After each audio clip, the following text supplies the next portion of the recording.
अगला topic start करते हैं, विद्युत बलों के लिए अध्यारोपण का सिद्धांत। क्या है विद्युत बलों के लिए अध्यारोपण का सिद्धांत, उसको ध्यान से समझते हैं, फिर आगे इस पे सवाल करने बहुत सारे। तो टॉपिक तो है बहुल आवेश के लिए अध्यारोपण का सिद्धांत भी बोल सकते हो, और विद्युत बलों के लिए अध्यारोपण का सिद्धांत भी बोल सकते हो। टॉपिक है विद्युत बलों के लिए अध्यारोपण का सिद्धांत। अध्यारोपण का सिद्धांत। बढ़ते हैं आगे। क्या कहता है ये? बहुत ही अच्छा नियम है।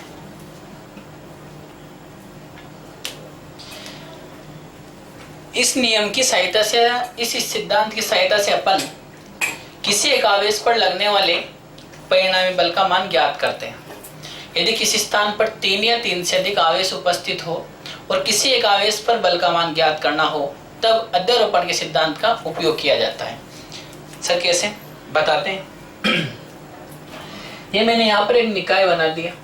ये निकाय कोई क्षेत्र भी मान सकते हो। इसमें एक आवेश तो एक Q1, एक है यहाँ पर Q2 और एक यहाँ है Q3।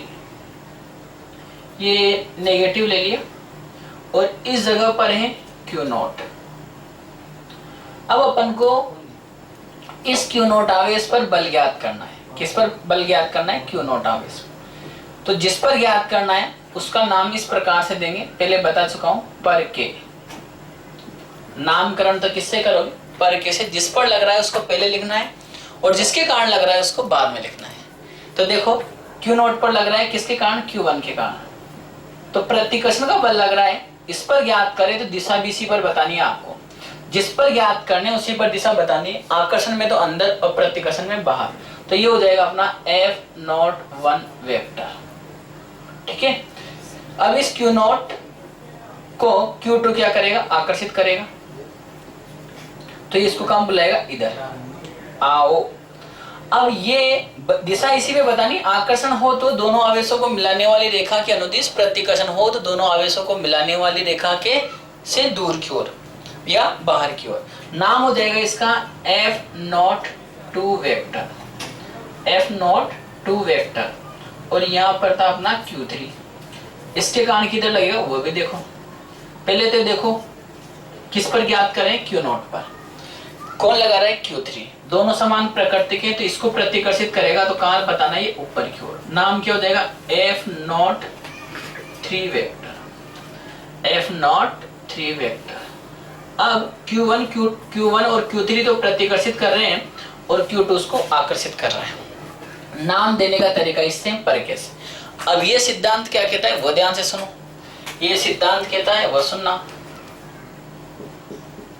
यदि, पहले मैं बोल देता हूं, यदि किसी स्थान पर 3 या 3 से अधिक आवेश उपस्थित हो तो किसी एक आवेश पर लगने वाले परिणामी बल का मान, किसी एक आवेश पर लगने वाले परिणामी बल का मान सभी आवेशों के कारण उस आवेश पर लगने वाले विद्युत बलों के सदिश योग के बराबर होता है।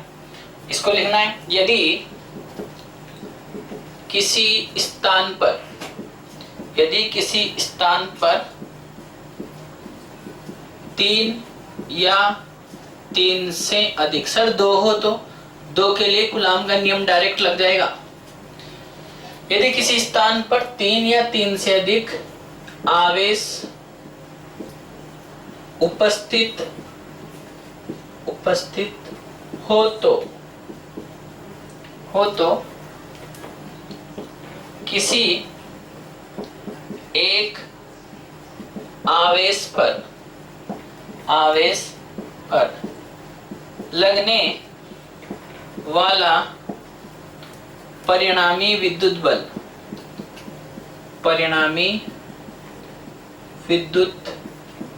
बल अन्य, उसका मान कितना होगा? अन्य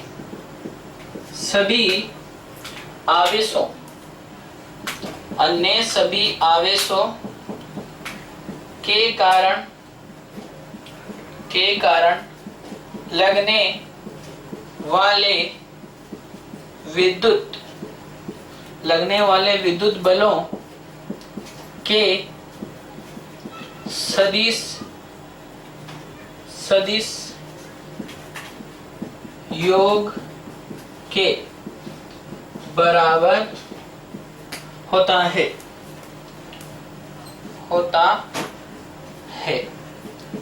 यही विद्युत बलों के लिए अध्यारोपण का सिद्धांत है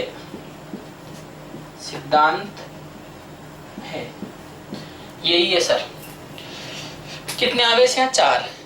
1 2 3 4 आवेश होंगे और बल एक कम होगा। कितने लगेंगे? 3। किस पे लग रहे हैं? Q नोट पर। अब Q नोट पर Q1 भी लगा रहे हैं, Q नोट पर Q2 भी लगा रहे हैं, Q नोट पर Q3 भी लगा रहे हैं। Q1 प्रतिकर्षण का लगा रहा है तो बाहर की ओर बतानी है, Q2 आकर्षण का लगाना है तो दोनों आवेशों को मिलाने वाली रेखा के अनुदिश अंदर की ओर बताना है, और ये प्रतिकर्षण का लग रहा है तो बाहर की ओर बताना है। अब इन सभी 3 बलों के सदिश योग के बराबर जो मान आएगा वो किस पर होगा? Q नोट पर लगने वाले परिणामी बल का। 3 आवेश हो, 4 हो, 5 हो, इससे भी ज्यादा हो, उन सब में किसका उपयोग करेंगे? परिणामी बल ज्ञात करने के लिए अध्यारोपण के सिद्धांत का। और मैंने आपको बता रखा है इससे पहले वाली क्लासों में, पर कैसे आप किसको बताओगे? बल को। पर कैसे किसको बताओगे? बल को। पर कैसे। अब यहीं से चित्रानुसार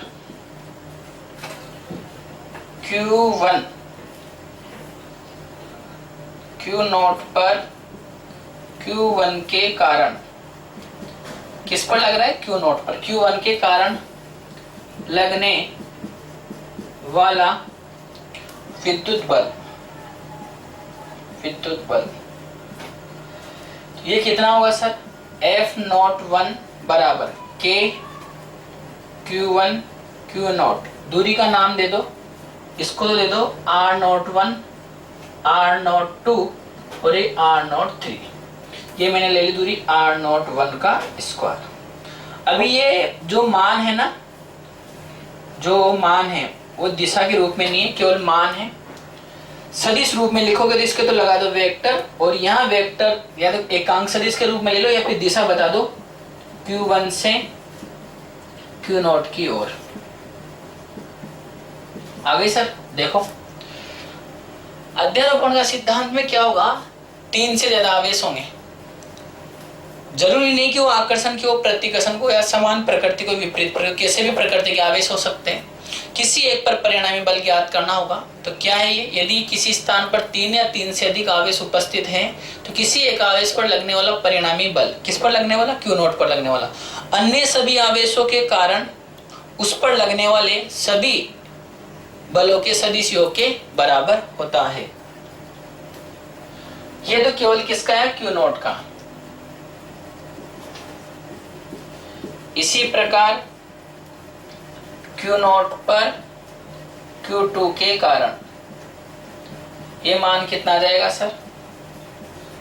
F02 vector equal to K Q2 Q naught बटे R02 का स्क्वायर, और ये Q नोट से Q2 की ओर।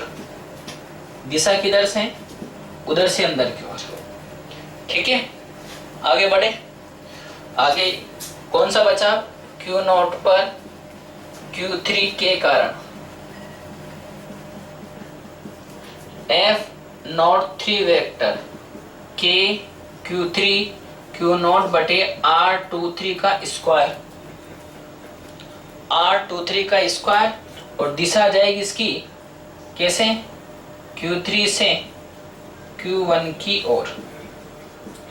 ये इसकी क्या होगी सर? दिशा होगी। एक बात ध्यान रखना, जितने आवेश होंगे ना उनसे एक कम बल मिलेगा। 4 आवेश है तो 3 बल मिलेंगे, 10 आवेश है तो 9 मिलेंगे, 100 होंगे तो 99 मिलेंगे। मिल गए? चलो आगे, इसको मैं मिटा देता हूं।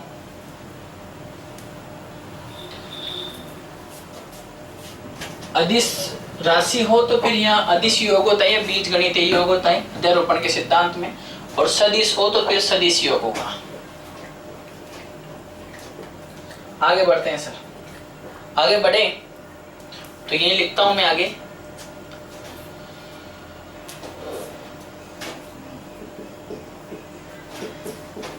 अध्यारोपण के सिद्धांत से किस पर निकाल रहे थे? क्यू नोट पर। क्यू नोट पर लगने वाला परिणामी विद्युत बल, विद्युत बल नाम दे दो F vector, F note 1 vector plus F note 2 vector plus F note 3 vector. ये आ गया सर। अब न्यूमेरिकल में यहाँ दिशा सहित मान रखना है, दिशा सहित मान रखना है, ठीक है। ये हो गया अपने अध्यारोपण का सिद्धांत। अब अपन इस पर सवाल करते हैं। थ्योरी तो लिख दी, मेन तो न्यूमेरिकल है, वो करते हैं। तो पहले तो क्या करेंगे अपन, जब भी आप इसके सवाल करो विद्युत बलों के अध्यारोपण के सिद्धांत के, तो सबसे पहले तो ये ढूंढो कि बल किस पर ज्ञात करना है।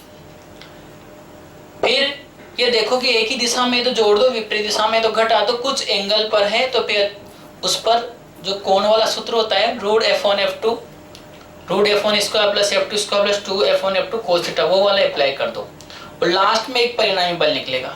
कैसे सर? यदि मेरे को कोई इधर 10 न्यूटन से खींचे, कोई इधर 20 न्यूटन से खींचे, तो परिणामी बल इधर आ जाएगा। कितने का? 10 न्यूटन का। अब सुनना, 10 से इधर, 10 से इधर और 20 से इधर, तो मेरे पर अब परिणामी बल इस दिशा में आएगा। ये 10 इस 10 से कैंसिल हो जाएगा, जो लास्ट बचा कौन सा वाला? ये वाला। तो 3 बल लग रहे थे, 10 न्यूटन 10 न्यूटन 20 न्यूटन, तो परिणामी तो कितना आया? एक ही आया, जिसका मान कितना है? 20 न्यूटन, जो इस दिशा में आया। ऐसे ही किसी वस्तु पर या किसी आवेश पर या किसी द्रव्यमान पर बहुत सारे बल लग रहे हो, तो उनको हल करते हुए लास्ट में एक परिणामी बल ज्ञात करना होता है। और यदि बलों की संख्या ज्यादा हो तो फिर अपन अध्यारोपण के सिद्धांत का उपयोग करते हैं। एक से ज्यादा बल हो तो फिर किसका उपयोग करेंगे? अध्यारोपण के सिद्धांत का, ठीक है। चलिए, ये अध्यारोपण का सिद्धांत पढ़ लेना मन हो तो, और नहीं हो तो इतना जरूरी भी नहीं है, कि 11th में पढ़ा है गुरुत्वाकर्षण वाले चैप्टर में। और एक जगह और आया था तरंगों में भी। सर 11th कहाँ पढ़ी? कोई बात नहीं, जो कमियां वहां रह गई उनको दूर कर लो, इच्छा हो तो। चलिए आगे बढ़ते हैं। अब 3 पॉइंट आते हैं यहाँ पर, बहुत प्यारे प्यारे से। क्या है पॉइंट? वो सुनना। जब भी आप सवाल करो इन तीनों पॉइंटों को ध्यान रखना, सारे के सारे सवाल इनसे हो जाएंगे। पहला पॉइंट,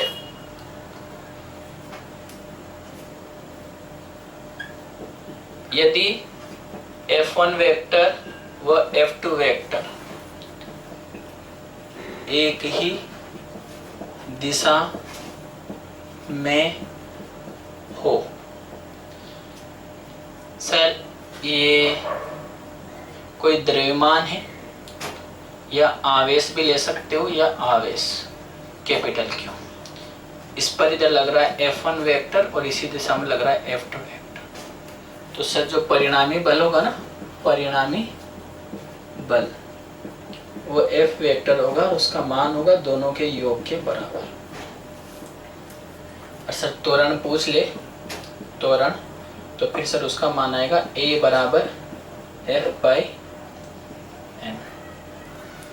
ये कहाँ से है? ये सर बल मान से आया, ये बल और ये माँ, ये F और ये माँ, ये M और F/a, ठीक है। चलिए ये भी अप्लाई करना है। आवेश पर एक ही दिशा में बल लग रहे तो दोनों को आंखें बंद करके जोड़ देना, ठीक है। चलिए सेकंड, यदि F1 वेक्टर व F2 वेक्टर एक दूसरे के विपरीत दिशा में हो, विपरीत दिशा में हो, तब क्या करना है? यहां पर तो ना ये द्रव्यमान, या फिर क्या बोल, द्रव्यमान तो 11वीं का गुरुत्वाकर्षण वाला और आवेश इधर का, ये F2 वेक्टर और ये F1 वेक्टर, थोड़ी बहुत बात याद रही हो तो जिसकी लंबाई ज़्यादा होती है उस सदिश का परिमाण भी क्या होता था, ज़्यादा। तो यहाँ से दिख रहा है कि F1 बड़ा है किससे, F2 से। ठीक है, अब यहाँ पर परिणामी बल ज्ञात करना हो ना सर, क्या ज्ञात करना हो, परिणामी बल। तो परिणामी बल कितना मिलेगा वो सुनो, F वेक्टर ये ज़्यादा है, मान लीजिए 20 है, ये 10 है, तो इसको ऐसे लाते ये माइनस का हो जाएगा। तो F1 vector minus F2 vector, ये परिणाम। और इसका त्वरण ज्ञात करोगे सर आप, तो F by a M, sorry M, या फिर F1 minus F2 by M। विपरीत दिशा वाले इससे हो जाएंगे। थर्ड केस सर बहुत अच्छा है, प्यारा सा है, ये ज़्यादा काम आएगा अभी। थर्ड, जब F1 वेक्टर व F2 वेक्टर के मध्य कोण थीटा हो, कितना हो, थीटा हो, और थीटा का मान हम बता दें कहाँ से कहाँ होगा, 0 से तो ज़्यादा होगा और 180 से कम होगा।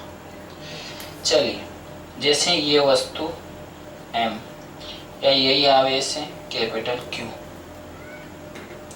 इस पर एक बल तो लग रहा है F1 वेक्टर, तो यहाँ एक लग रहा है F2 वेक्टर यहाँ, और बीच में एंगल है थीटा। अब सर कहाँ आएगा परिणामी, तो जब कोण आ जाएगा ना, परिणामी बल इस प्रकार का आ जाए, तो उसको ज्ञात करने के लिए इस सूत्र का उपयोग कीजिए आप, F1 square plus F2 square plus 2F1 F2 cos theta, इस सूत्र का उपयोग करना। जहां थीटा F1 वेक्टर व F2 वेक्टर के मध्य का कोण है, के मध्य का कोण है। वापस रिपीट करते हैं, दोनों बल एक ही दिशा में हो तो दोनों को आंख बंद करके जोड़ दो, और परिणामी कितना, F1 vector plus F2 vector. मैं यहाँ पर हूँ, मेरे पर 10 न्यूटन का बल इधर लग रहा है, 20 का इधर लग रहा है, तो परिणामी कितना हुआ, 10 प्लस 20 बराबर 30। तो निकालना हो तो बल में मेरा जितना द्रव्यमान है बहुत अल्पांश, उसका भाग दे दो, क्या जाएगा, त्वरण। विपरीत दिशा में हो, मैं यहाँ हूँ, 10 न्यूटन का बल इधर लग रहा है, 20 का पीछे लग रहा है, तो परिणामी बल किधर आएगा, 10 का तो इधर और 20 का इधर। तो क्या करो, इस 10 को भी उधर ले जाओ, तो जैसे सदिश की दिशा चेंज करते हैं तो क्या हो जाता है, ऋणात्मक। तो 20 माइनस 10, तो परिणामी 10 आएगा इधर। ठीक है, अब खतरनाक काम होगा सर। सर कैसे, एक तो खींच रहा है मेरे को इस जगह 50 न्यूटन से, एक खींच रहा है इस जगह 50 न्यूटन। अब हम जाए तो कहाँ जाए, तो न तो हम इधर जाएंगे न हम इधर जाएंगे। सर कहाँ जाओगे, हम 20 से निकलेंगे। जब 50 न्यूटन का यहाँ लग रहा हो, 50 न्यूटन का यहाँ लग रहा हो, तो इन दोनों के मध्य यदि 60 डिग्री का एंगल है तो हम 30 से जाएंगे। और सर इनका मान बराबर नहीं हो तो फिर इसका सूत्र आता है, उस सूत्र से ज्ञात करें किस एंगल से और किस बल के पास से जाएंगे। ठीक है, तो वो तो अभी है नहीं अपने, वो तो 11th में आता है। अभी तो ये एक परिणामी बल कैसे ज्ञात करना है, एंगल वाला इससे करना है, root F1 square plus F2 square plus 2F1 F2 cos theta. चले आओ सर, अब सवाल खेलते हैं, हवा में उड़ाते हैं आपको। आंसर आ जाए तो अच्छी बात है, नहीं तो नील बटा सन्नाटा होगा इसे। चलो, ये तो विधि हो गई किस प्रकार क्वेश्चन पे अटैक करना है। औजार है ये सवाल पर अटैक करने के, एक तो अध्यारोपण का सिद्धांत और एक ये तीनों। एक और मस्त तरीका बताऊंगा गटको वाला, वो तो बहुत ही अच्छा है, बिल्कुल सब बता दो आपके हिसाब से जो अच्छा लगे। देखो क्वेश्चन, एक तो यहाँ पर है Q1 कितना है 5 माइक्रोकूलम, एक में यहाँ से यहाँ तक चलता गया, यहाँ आ गया Q2। सर ये दूरी थोड़ी ज़्यादा हो जाएगी, इसको नीचे ले लेते हैं। ये यहाँ पर Q1 और यहाँ पर Q2, ये भी कितना 5 माइक्रोकूलम। बीच की दूरी इसकी R बराबर 5 मीटर। और आगे बढ़े, आगे आगे आगे आगे यहाँ आ गए। सर यहाँ है Q3 बराबर 5 माइक्रोकूलम। और ये दूरी सर r बराबर ये 5 मीटर। ठीक है, ये 5 मीटर यहाँ से यहाँ तक की, ये भी 5 मीटर। अब अपना क्वेश्चन क्या है वो सुनना ध्यान से। अपना क्वेश्चन है, 2 क्वेश्चन है इसमें, 2 ही बताऊंगा बस, 2 में पूरी रामायण खत्म हो जाएगी। एक तो Q1 पर लगने वाला परिणामी बल, और दूसरा है Q2 पर लगने वाला परिणामी बल। चलिए स्टार्ट करते हैं। हमारी 2 बातें ध्यान रखना सर। कौन कौन सी? एक तो आंखें खोल के पढ़ना है और एक को भी पहले के पढ़ना है। पहली बात तो ये है कि सबसे पहले ये ढूंढो कि किस पर बल ज्ञात करना है। सबसे पहले तो ये ढूंढो कि किस पर बल ज्ञात करना है। फिर दूसरी बात ये है कि उस पर क्या बताओ, बल की दिशा। बल ज्ञात करना किस पर है, फिर बल की दिशा बता दो। फिर मान तो निकाल लेंगे अपन, क्योंकि वो Q1 Q2 R देगा, और फिर उनका क्या करो, एक दिशा में लाके जोड़ दो। तो स्टार्ट करते हैं आंसर। इसको वापस बना देते हैं। अब यहाँ पर इस पर अंडरलाइन करो, किस पर निकालना है, Q1 पर। तो ये रहा सर Q1, ये कौन है Q2, ये कौन है Q3। कितना है 5। ये दूरी कितनी है 10, 5 मीटर है सर। किसकी कहाँ से, इसकी यहाँ से, और इसकी 10 मीटर। कहाँ से, यहाँ से यहाँ तक। ये कितना है 5, और ये भी 5, और ये भी 5। चलो सर, इस पर बल लगाएगा ये वाला और ये वाला। ये वाला इसको धक्का देगा, फिर बेचारे को ये वाला भी इसका धक्का खाएगा। तो Q2 Q1 पर धक्का लगा रहा है इधर। चल निकल। कितने बल का लगा रहा है वो भी सुन लो। ये Q2 ने Q1 पर लगाया, तो लगा किस पर, पंखुड़े उड़ाओ इसके। अपना सूत्र क्या था, पर के किस पर लग रहा है, 1 पर। कौन लगा रहा है 2, तो F12 वेक्टर आ गया सर। और याद रहा होगा आपको, इस वाली डायरेक्शन को तो बोलते हैं आई कैप, और इधर वाली डायरेक्शन का मतलब दिशा, माइनस आई कैप। ठीक है, चलते हैं आगे।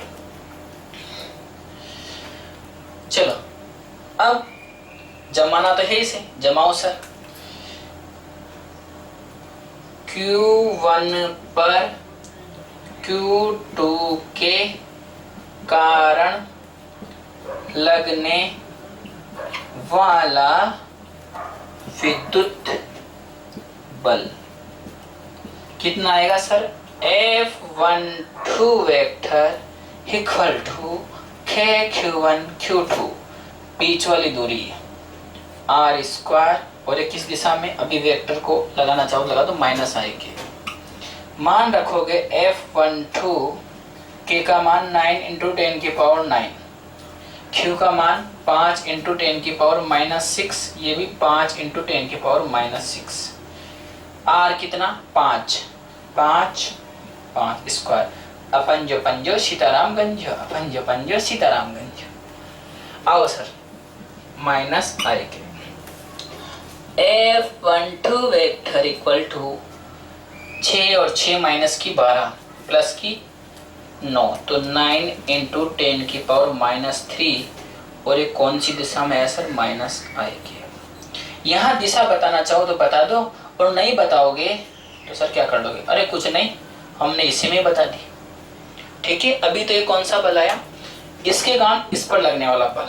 अब ये वाला अभी तो इस पर बल लगाएगा जी सर, तो Q3 लगा रहा है किस पर, Q1 पर। तो किस पर लग रहा है, 1 पर, तो 1 3 वेक्टर, 1 3 वेक्टर। चलिए सर इधर आ जाइए। अब लिखें इसको, Q1 पर Q3 के कारण लगने वाला विद्युत बल कितना, F13 vector K Q1 Q2 oh my God Q3 बटे R स्क्वायर और ये माइनस आई के। F13 vector equal to 9 into 10 की पावर 9 इंटू 5 इंटू 10 की पावर 5 इंटू 5 सॉरी फ्लो में गलती 5 इंटू 10 की पावर माइनस 6 और ये R कितना है, दोनों आवेशों के मध्य की दूरी 10 तो स्क्वायर 10 इंटू 10। अरे सर ये तो जाने कितना हुआ जितना भी होगा अभी करते हैं कुछ ना कुछ। F13 वेक्टर और पीछे माइनस आई के। सुनो ये कितने 12 ये ऊपर गए तो 14 तो 9 इंटू 25 इंटू 10 की पावर 14 में से 9 गए तो माइनस के 5 और ये माइनस का आएगी। इसको मल्टीप्लाई करोगे तो ये 10 होते तो 250 होते, 10 नहीं है तो ये हो गए सर 225 इंटू 10 की पावर माइनस 5 और ये आएगी, ये आएगी। शायद ये दिख नहीं रहा होगा आपको, तो ये तो कितना हुआ है 225 इंटू 10 की पावर 5 माइनस आएगी। और मात्रक न्यूटनांकन बलों का राजा, फलों का नहीं बलों का। अब लगाइए सब अध्यारोपण का सिद्धांत। किसका सिद्धांत? अध्यारोपण का। अध्यारोपण के सिद्धांत से Q1 पर परिणामी बल। तो कितना मिला sir F13 vector F vector बराबर F12 vector plus F13 vector. तो अपन इनको जोड़े F13 वेक्टर बराबर तो कितना 9 इंटू 10 की पावर माइनस 3 और ये माइनस का ये आई के और ये माइनस फिर माइनस 225 इंटू 10 की पावर माइनस 3 और ये 5 पे 5 और ये आएगी। ठीक है, इनको हल करने बैठोगे आप तो इसको आप ऐसे लिख सकते हो 10 की घात तो कितनी 3 बाहर ले लेते हैं,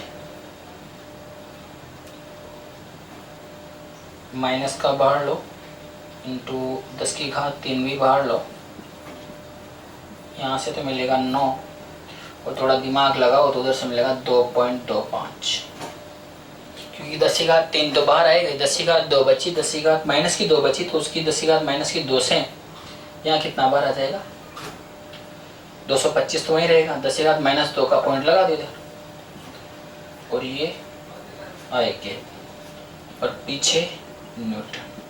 हल करोगे पूरा तो ये मिलेगा सर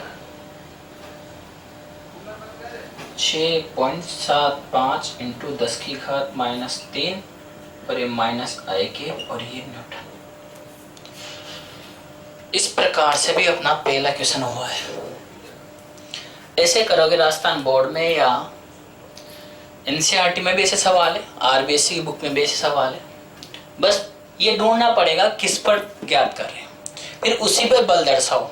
ये देखो Q1 पर ही मैंने इसके कारण भी दर दर्शाया, इसके कारण भी दर, ये माइनस का होता तो भी अंदर दर्शाना किस पर है Q1 पर दर्शा दो यहाँ। और तुम आई केप जे केप लिखना चाहो तो यहाँ लिख सकते हो, नहीं लिखना चाहो तो फिर यही दिशा बता दी। ठीक है, मैं आगे सवाल करूंगा जहां पर ऐसे आई केप जे केप नहीं लिखूंगा, केवल मैं दिशा डायग्राम में बनाऊंगा। ठीक है, तो देखो Q1 5 microgram, Q2 5 microgram, Q3 5 microgram, ये दूरी 5 मीटर, ये दूरी 10 मीटर। Q1 पर लगने वाला परिणामी बल इस Q1 पर Q2 लगाएगा, इधर लगाया कितने मान का लगाएगा सर ये 9 इंटू 10 की पावर 9 K का मान, Q1 का मान 5 इंटू 10 की पावर माइनस 6, 5 इंटू 10 की पावर माइनस 6, 5 इंटू 5 मीटर में तो 5 से 5, 5 से 5, 10 की घात माइनस 12, 10 की घात 9, 9 इंटू 10 की पावर माइनस 3, माइनस का आई केप न्यूटन। माइनस का आई केप बता रहा है कि आई केप दिशा में लग रही है, कौन सी माइनस x दिशा में बल लग रहा है। अब Q3 भी तो Q1 पर लगाएगा, क्योंकि ज्ञात किस पे करना है Q1 पर, प्रतिकर्षण का है तो बाहर बताना है, आकर्षण का हो तो अंदर। प्रतिकर्षण में लड़ाई झगड़े बताने हैं और आकर्षण में प्यार अंदर ही बुलाएगा ही, लेकिन अभी बुला नहीं रहा क्योंकि इनमें प्रतिकर्षण है समान प्रकृति के। तो Q1 पर Q3 के कारण लगने वाला विद्युत बल ये रहा सर, मान रखा K Q1 Q3 बटे R स्क्वायर माइनस आई के। K का मान Q1 का मान Q3 का मान, दूरी कितनी है 10, इसके और इसके बीच की दूरी क्या है, ज्यादा है, तो बल क्या होगा, कम होगा सर। तो ये इसको हल किया तो ये 2 घात, तो ये 10 की घात 2 ऊपर जाएगी तो माइनस की 12, तो पहले थी 2 और गई तो माइनस की 14, 9 तो प्लस की है तो 10 की घात माइनस की 5, 9 इंटू 25 तो 225 हो गया ये सर। अध्यारोपण के सिद्धांत से दोनों को जोड़ दिया, 10 की घात माइनस 3 कॉमन ले लो कि यही बाहर आ रहा था, यहाँ से तो 9 मिला। सर क्या कर रहे हो, जैसे आपने माइनस बाहर ले होती तो कहाँ आएगा, प्लस का हो जाएगा ये, तो जब ये प्लस का होएगा तो ये 11.25 इंटू 10 की घात माइनस 3 न्यूटन, ये हो जाएगा सर। दोनों जोड़ेंगे, माइनस का तो क्या आ गया, बाहर ले लिया अपन ने, माइनस बाहर आ गया तो 2 प्लस 2.25 तो कितना मिला 11.25 इंटू 10 की घात माइनस 3 और ये क्या मिला सर, न्यूटन। ठीक है, चलिए ये पहला सवाल तो अपना कंप्लीट हो गया। इस पर दूसरा क्वेश्चन भी, दूसरे क्वेश्चन को करते हैं।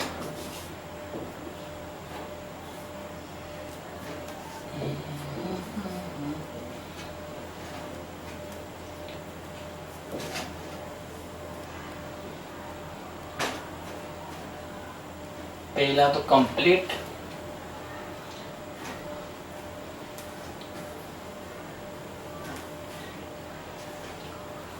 दूसरे को हल करते हैं।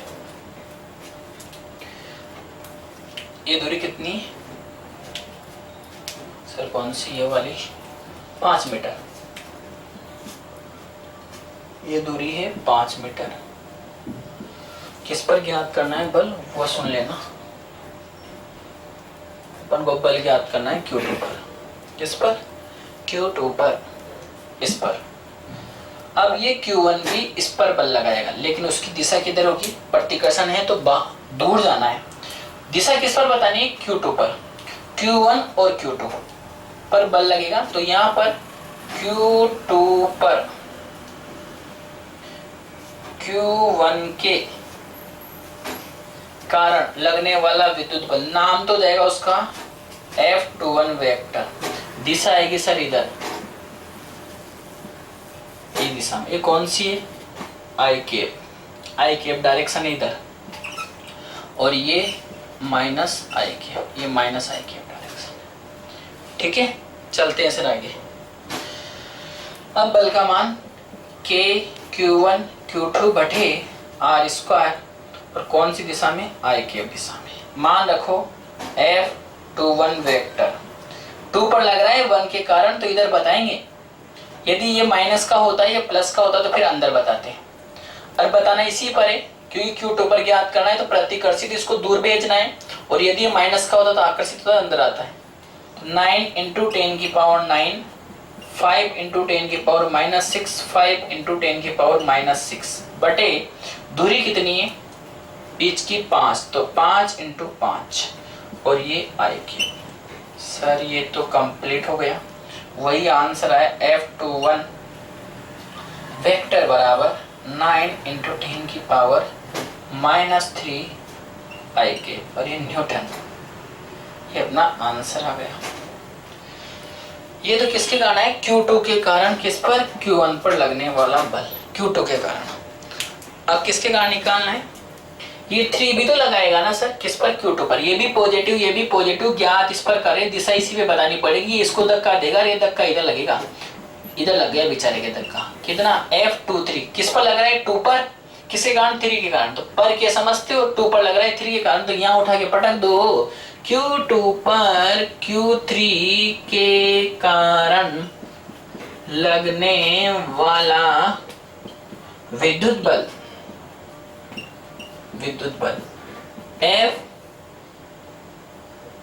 F23 vector equal to K Q2 Q3 बटे R स्क्वायर, और ये माइनस आई के। F23 वेक्टर बराबर 9 इंटू 10 की पावर 9 5 इंटू 10⁻⁻6 और 5 इंटू 10⁻⁻6। दूरी कितनी है अब सर? 5 मीटर ही है, तो ये 5 और ये 5 माइनस आई की समथिंग समथिंग, तो ये नथिंग हो गया। F23 वेक्टर 9 इंटू 10⁻⁻3 आई के, लेकिन किसका? माइनस का, और ये न्यूटन। अब अभी तो सर बल आए, परिणामी थोड़ी ना है, परिणामी तो एक ही होगा। एक का मतलब 1 न्यूटन नहीं बोल रहा मैं, एक ही मान का होगा। तो अध्यारोपण के सिद्धांत से, अध्यारोपण के सिद्धांत से Q2 पर लगने वाला परिणामी बल, F2 वेक्टर दे दो उसको नाम, या F ही रहने दो, तो कितना होगा sir? F21 vector minus plus F23 vector. तो कितना आया ये? F वेक्टर बराबर कितना है ये? 9 इंटू 10⁻⁻3 और ये आई के, और ये सर -9 इंटू 10⁻⁻3 और ये आई के। समथिंग समथिंग नथिंग हो गया सर, और ये F वेक्टर इक्वल टू है 0। परिणामी बल क्या है? 0। सर दिख भी रहा है, जितना इस Q2 पर Q1 जितना बल इधर लगा रहा है, उतना ही Q3 Q2 पर इधर लगा रहा है, तो परिणामी बल क्या हो जाएगा? 0। इसका त्वरण पूछे तो, जब परिणामी बल ही नहीं है तो त्वरण का मान क्या मिलेगा? 0 मिलेगा। ठीक है सर, ये तो हो गया कंप्लीट ये वाला क्वेश्चन। बहुत अच्छा सवाल है।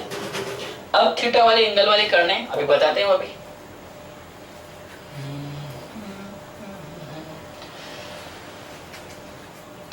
तो सवाल करने हैं आपको, बहुत सारे सवाल है बुक में। ये जो एक क्वेश्चन पर अटैक करने का तरीका है, किस प्रकार को से क्वेश्चन किए जाए। अब ये नहीं कि 4 नंबर के क्वेश्चन आते हैं, क्वेश्चन को छोड़ दो, पूरा टारगेट रखो 100 में से 56/56 का। ठीक है, चलते हैं आगे। एक क्वेश्चन ले लेता है अच्छा सा मजे वाला, और आपको सिखाते कि मजा किस में है। न्यूमेरिकल में है सर मजा। डायग्राम ये रहा, हम थोड़ा आगे बढ़ते हैं, इधर लेते हैं डायग्राम।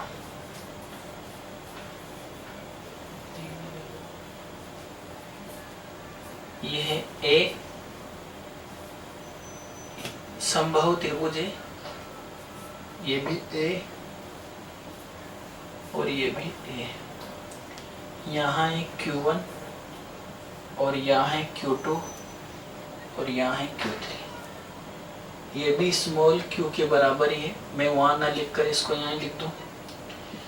यदि Q1 बराबर Q2 बराबर Q3 हो तो Q1 पर परिणामी फोर्स बल ज्ञात करो। परिणामी बल ज्ञात करो। एक संभव त्रिभुज है जिसकी भुजा तो कितनी? स्मॉल ए। भुजा तो कितनी है? स्मॉल ए। जिसकी भुजा कितनी है? स्मॉल ए। और तीनों जो इसके शीर्ष हैं उस पर चार्ज रख रखा है Q1 Q2 Q3। Q1 Q2 Q3 का जो परिणाम है वो क्या है? Q। परिणाम कितना है? Q है, और लिखना भूल गया मैं, Q हो तो यदि Q1 बराबर Q2 बराबर Q3 बराबर Q हो तो Q1 पर परिणामी बल ज्ञात करो। ये अपना न्यूमेरिकल है। एक ऐसे वर्ग वाला करना है, फिर उसके बाद 1-2 सवाल और करने हैं। तो वो कूलाम के नियम पर जितने भी क्वेश्चन है वो आप बुक के कर सकते हो। तो इसको वापिस समझते हैं। इधर ये क्वेश्चन था, क्वेश्चन ये यहाँ पर क्वेश्चन। चलिए जल्दी जल्दी सवाल करते हैं। उठा के मैं इसको पटक देता हूँ यहाँ पर। आंसर ये एस है और ये एस है। क्या बन गया सर?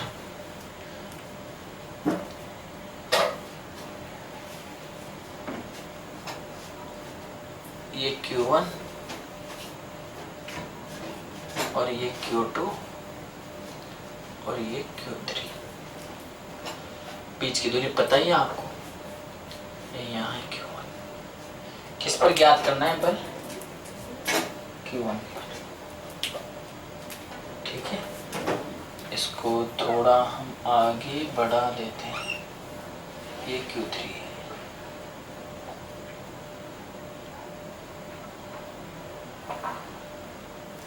चलिए पढ़ते हैं। Q1 पर Q2 के कारण लगने वाला विद्युत बल, लगने वाला विद्युत बल Q1 पर ज्ञात करें तो कितना होगा? F12 बराबर K Q1 Q2 बटे R स्क्वायर। इसकी दिशा कहाँ आएगी सर? किस पर ज्ञात करियो? Q1 पर, तो ये दिशा आएगी F12 वेक्टर। समबाहु त्रिभुज है तो ये एंगल कितना होगा? 60 डिग्री, और ये भी 60 डिग्री और ये भी 60 डिग्री। मान रखे इसमें तो F12 बराबर K Q इंटू Q बटे भुजा कितनी? A, तो A स्क्वायर।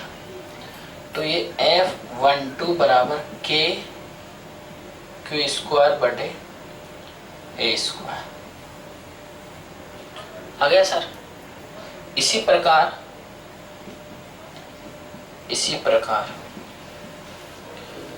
Q3 Q1 पर Q3 के कारण लगने वाला विद्युत बल F13 वेक्टर बताओगे तो यहाँ लिखना पड़ेगा। तो अपन तो क्या करते हैं, डायग्राम में दिशा को दर्शा देते हैं हम लोग, इसी को ऐसे दर्शा देते हैं। कितना? F13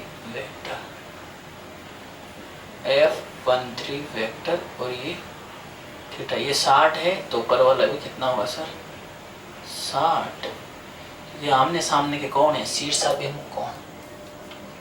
चले आगे पढ़ते हैं। आगे मान कितना इसका? वही K Q Q और ये A square. F13 K Q square बटे A स्क्वायर।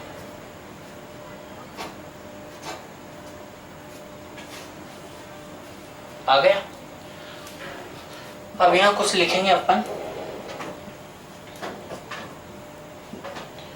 चूंकि F12 वेक्टर व F13 वेक्टर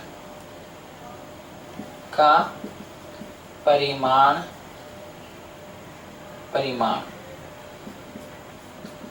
समान है,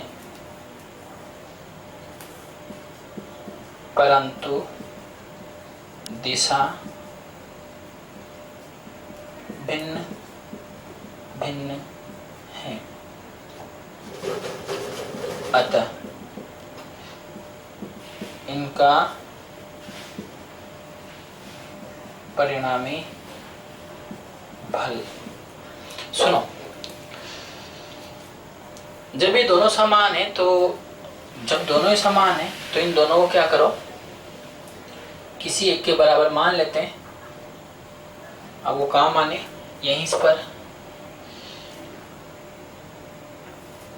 पर मान लेते हैं। मैंने मान लिया सर, चूंकि F12 बराबर F13 बराबर कितना? K Q स्क्वायर बटे A स्क्वायर। इसको मान लिया मैंने F बराबर किसके बराबर, एफ के। जब मैं एफ के बराबर मानूंगा तो देखो परिणामी बल कितना, एफ डैश बराबर root F12 square plus F13 square plus 2F12 into F13 और ये कोस थीटा। अब चूंकि F12 किसके बराबर, F13 किसके बराबर, F के, और थीटा का मान कितना 60 डिग्री, तो F डैश बराबर कितना है, रूट F का स्क्वायर प्लस F का square plus 2F into F cos 60 का मान तो सर जानते होंगे, सर नहीं जानते, जानना पड़ेगा। F डैश बराबर रूट 2F स्क्वायर तो ये हो गया प्लस 2F स्क्वायर, ये वाला F square plus F square 2F square और 2F स्क्वायर कोस थीटा का मान 1/2 तो कट गया सर। F डैश बराबर कितना है, रूट 1 और 2 3F स्क्वायर, तो F डैश बराबर रूट 3F, चूंकि F का मान कितना माना है, K Q स्क्वायर बटे A स्क्वायर, तो अपना F डैश बराबर कितना है, K Q स्क्वायर बटे A स्क्वायर, ये अपना क्या है F डैश। ये F डैश आ गया परिणामी बल, और ये परिणामी बल कहाँ है वो सुन लो तुम ध्यान से। ये थीटा बराबर कितना था 60 डिग्री, तो ये परिणामी बल इस जगह है, F डैश बराबर K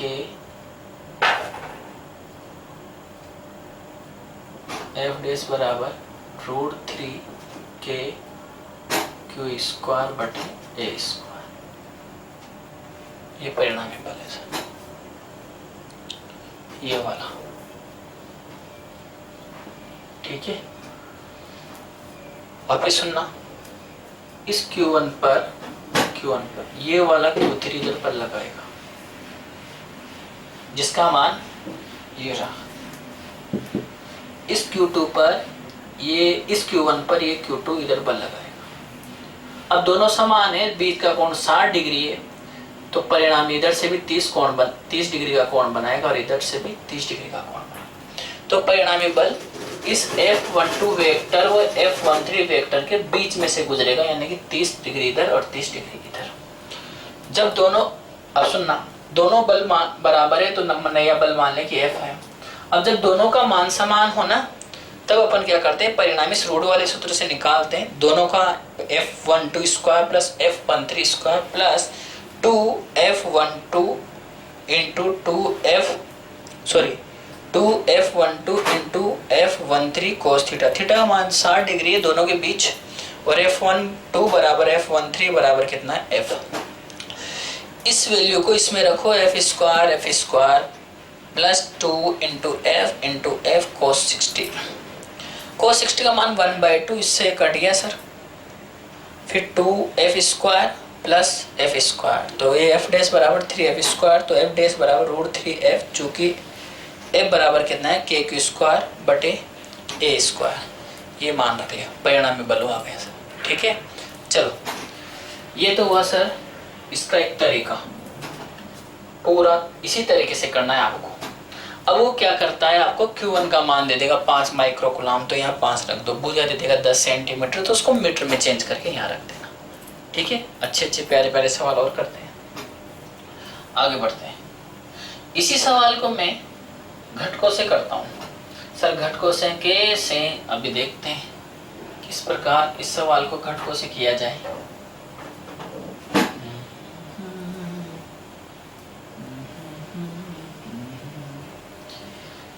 देखो इस सवाल को घटकों से कैसे करें, ये रहा सवाल। ये Q2 है सर, ये Q1 है सर, सॉरी Q3 है, और ये Q1 है। इस पर बल लग रहा है इधर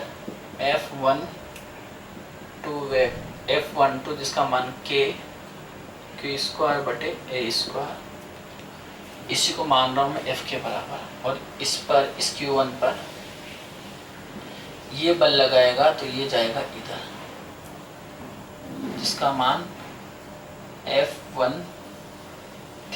बराबर के क्यू स्क्वायर बटे ए स्क्वायर। ये थीटा बराबर कितना है 60 डिग्री, और ये भी थीटा बराबर कितना हो जाएगा सर 60 डिग्री। ये Q1 है। अब ये थीटा बराबर 60 डिग्री, तो मैं क्या करता हूँ एक भुजा लेता हूँ यहाँ से। ये थीटा बराबर कितना है 30 डिग्री, और ये भी कितना है 30 डिग्री। सर आपको कैसे पता? पूरा 60 है, बीच में लाइन खींच दी मैंने ऐसे, तो ये कितना है, इधर भी 30 इधर भी 30। अब सुनते जाना आप लोग। इसको मान लिया मैंने बराबर किसके, यहाँ लिख देता हूँ मैं F12 F13 बराबर के क्यू स्क्वायर बटे क्यू स्क्वायर ए स्क्वायर बराबर F मान लिया उसको। तो ये F है ना, F, ये F, ये F इसके साथ कितना एंगल बना 30, तो ये कौन सा घटक हो जाए F cos 30, और इसके जस्ट लंबवत ये वाला F sin 30। इसका मेथड सेकंड है सर, इससे सवाल पर अटैक करना सीखना है अपन को, और इसी मेथड को कंपटीशन में यूज करोगे तो फायदा होगा।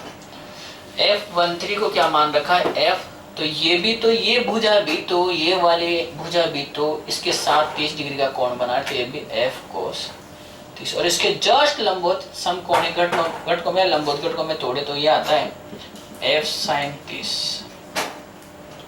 कितना आता है F sin 30। सुनना, ये F12 वेक्टर है जिसका मान ये स्क्वायर के बराबर माना, ये F वेक्टर इसके साथ 30 डिग्री का कोण बना रहा है, तो ये घटक तो हो गया F cos 30 डिग्री, और इसके जस्ट लंबवत ये F sin 30।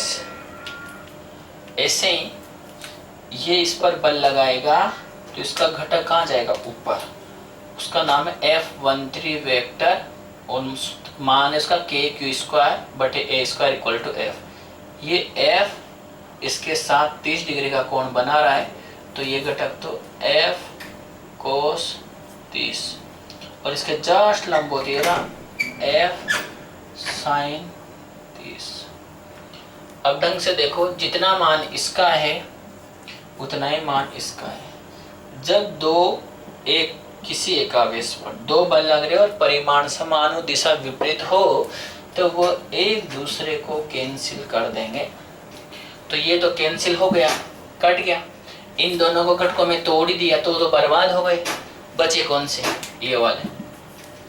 तो Q1 पर लगने वाला परिणामी विद्युत बल, उसका मान आएगा सर F बराबर, कितना आएगा sir F cos 30 plus F cos 30। Sir कहाँ से भाई, ये दोनों तो कट गए ना, ये दोनों एक ही दिशा में हैं तो जुड़ जाएंगे। तो कितना मिला F cos 30 का मान √3/2 प्लस इसका भी √3/2। आगे बढ़ोगे तो कितना हुआ है, परिणामी बल बराबर आया 2 × √3/2 × F। एक और एक 2, इससे तो कट गया सर, तो ये कितना मिला √3 × F। F का मान कितना √3 × के क्यू स्क्वायर बटे ए स्क्वायर।